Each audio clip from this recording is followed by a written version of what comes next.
முருங்கைக்காய் பொரிக்க வந்திருக்கேன். இன்றைக்கி முருங்கைக்காய் சாம்பார் தான் வைக்க போகிறேன். பொரிச்சிடலாம் வாங்க. இங்கே பாருங்கள் எவ்வளோ முருங்கைக்காய் பொரிச்சிருக்கேன். முருங்கைக்காய் பொரிக்கிறப்போ அப்படியே இந்த பாவக்காவும் சேர்த்து பொரிச்சாச்சு. இது சாம்பார் வைக்கலாம் வாங்க.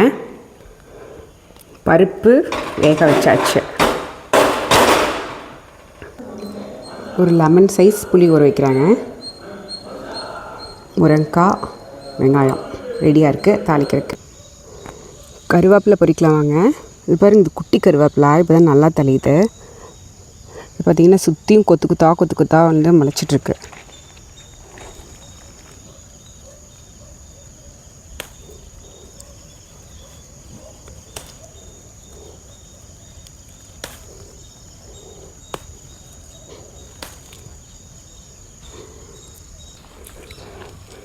எவ்வளோ கருவேப்பிலை பொரிச்சிருக்கிறேன். எல்லா கருவேப்பிலையும் சாம்பாருக்கு இல்லைங்க.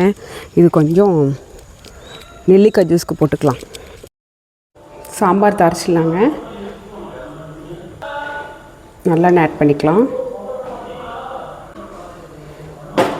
காஞ்ச உடனே கடுகு போட்டுக்கோங்க. அப்புறம் கருவேப்பிலை வரமிளகாய் வதங்கின உடனே ஒரு பச்சை மிளகாய் கீரி ஆட் பண்ணுறேன்.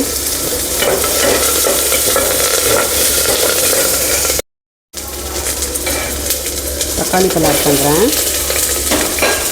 அதையும் போட்டு வாங்கிக்கோங்க.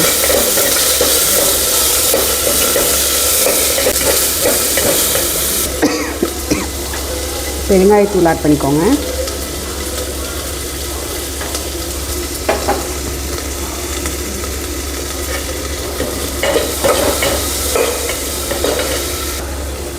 அடுத்ததாக முருங்கைக்காய்.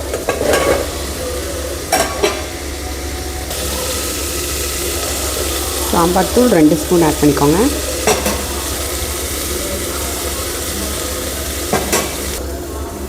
அப்புறம் புளி தண்ணி, ஒரு லெமன் சைஸ் புளி தண்ணி ஊற வச்சோம் இல்லையா, அதை ஆட் பண்ணிக்கோங்க.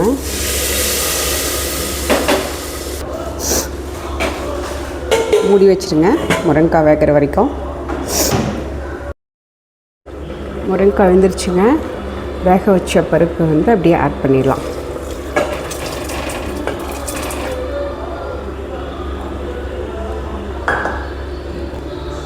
தேவையான சால்ட் ஆட் பண்ணிக்கோங்க.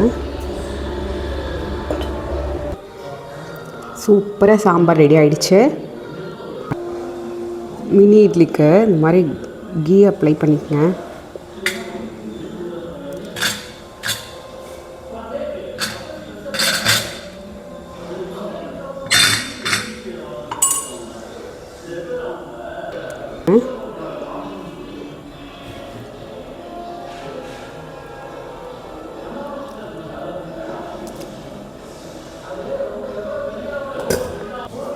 பாருங்கள், எல்லா இட்லி தட்டிலையும் ஊற்றாச்சு. நீ கொண்டு போய் வேகட்டும்.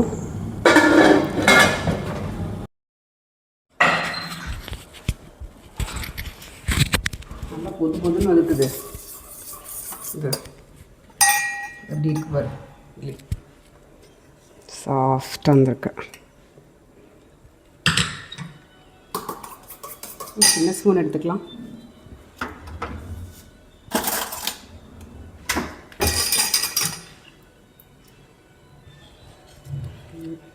நெய் வாசடிக்குது. சாஃப்டாக இட்லி தான்.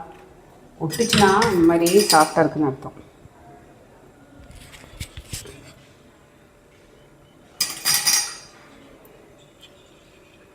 வெளிச்சம் பார்த்துதா? சூப்பராக இருக்குங்க.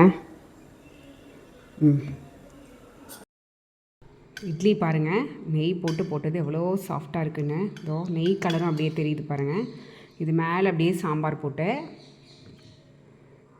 சாப்பிட்டா சூப்பராக இருக்கும். நல்லா ஊற வச்சு சாப்பிட்டிங்கனாலும் நல்லாயிருக்கும்.